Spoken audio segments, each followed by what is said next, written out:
जिस जमाने में औरतों का घर से निकलना भी जुर्म था, उस समय 500 महिलाओं को फौज में भर्ती कर अंग्रेजों से भिड़ गई थी भारत की वीरांगना। नमस्कार, मैं हूं प्रिया मलिक और आप देख रहे हैं संचार। जेसी बोस YMCA विश्वविद्यालय के संचार एवं मीडिया तकनीकी विभाग ने आजादी अमृत महोत्सव के तहत राष्ट्र नायकों को नमन श्रृंखला शुरू की है, जिसके दूसरे एपिसोड में आप सभी का स्वागत है। मैं आज आपको इस एपिसोड में भारत को आज़ादी दिलाने में अहम भूमिका निभाने वाले स्वतंत्रता सेनानी सुभाष चंद्र बोस की सहयोगी रही कैप्टन लक्ष्मी सहगल के बारे में वो जानकारी दूंगी जिसके बारे में अधिकतर लोग नहीं जानते हैं।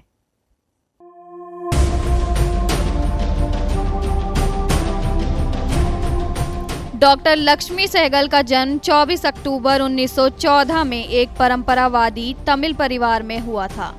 पिता डॉक्टर S स्वामीनाथन मद्रास उच्च न्यायालय के जाने माने वकील थे।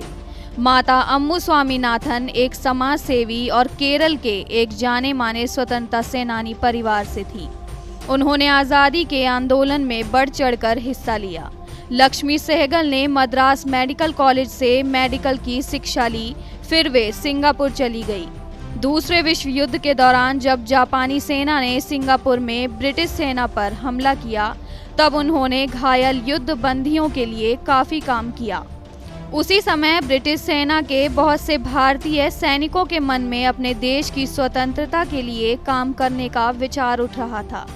वे बचपन से ही राष्ट्रवादी आंदोलन से प्रभावित हो गई थी और जब महात्मा गांधी ने विदेशी वस्तुओं के बहिष्कार का आंदोलन छेड़ा तो लक्ष्मी सहगल ने उसमें हिस्सा लिया। विदेश में मजदूरों की हालत और उनके ऊपर हो रहे जुल्मों को देखकर उनका दिल भर आया। उन्होंने निश्चय किया कि वह अपने देश की आज़ादी के लिए कुछ करेंगी। लक्ष्मी के दिल में आज़ादी की उलक जाग चुकी थी। इसी दौरान देश की आज़ादी की मशाल लिए नेताजी सुभाष चंद्र बोस 2 जुलाई 1943 को सिंगापुर आए तो डॉक्टर लक्ष्मी भी उनके विचारों से प्रभावित हुए बिना नहीं रह सकी और अंततः करीब 1 घंटे की मुलाकात के बीच लक्ष्मी ने यह इच्छा जता दी कि वह उनके साथ भारत की आज़ादी की लड़ाई में उतरना चाहती हैं।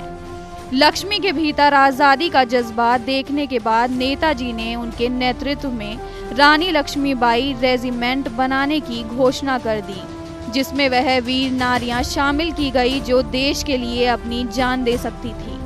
सुभाष चंद्र बोस के साथ कंधे से कंधा मिलाकर सेना में रहते हुए उन्होंने कई सराहनीय काम किए। उनको बेहद मुश्किल जिम्मेदारियां सौंपी गई थी। तो नेताजी ने हमको बुलाया और नेताजी ने कहा जो हम अभी आपको बताएंगे शायद आपको बहुत आश्चर्य होंगे, मगर हम एक महिलाओं का भी रेजिमेंट खड़े करने के लिए सोच रही हूँ, क्योंकि आखिरी आज़ादी महिलाओं को लिए भी है और पुरुषों के लिए है। दूसरे दिन से उनको दफ्तर पे बुलाया। उनको दफ्तर के बगल में हमारे लिए एक दफ्तर बनाया। उसी वक्त दर्जी को बुलाया और कहते हैं इनका नाप ले लो, क्योंकि कल से ये साड़ी वाड़ी आप नहीं पहन सकता है, आपको वर्दी पहनने पड़ेगा।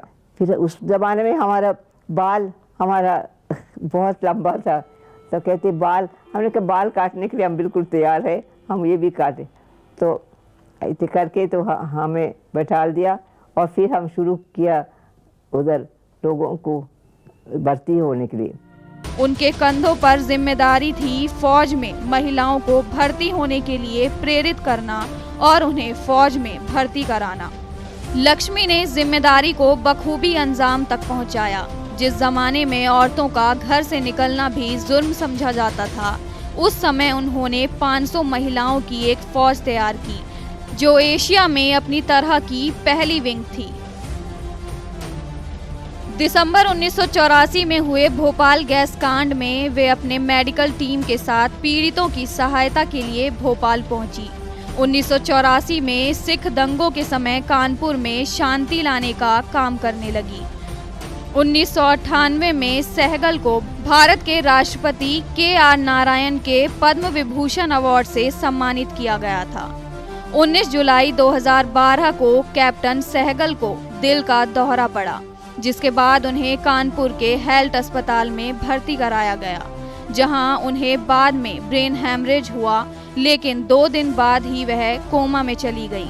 करीब 5 दिन तक जिंदगी और मौत से जूझने के बाद कैप्टन लक्ष्मी सहगल ने 98 वर्ष की आयु में 23 जुलाई 2012 की सुबह 11:20 पर अपनी अंतिम सांस ली। आजादी अमृत महोत्सव के तहत राष्ट्र नायकों को नमन श्रृंखला में आज इतना ही। आगे फिर एक ऐसे ही राष्ट्र नायक के बारे में जानकारी देने के लिए हम आपके साथ जुड़ेंगे। तब तक के लिए मुझे दीजिए इजाजत। जय हिंद।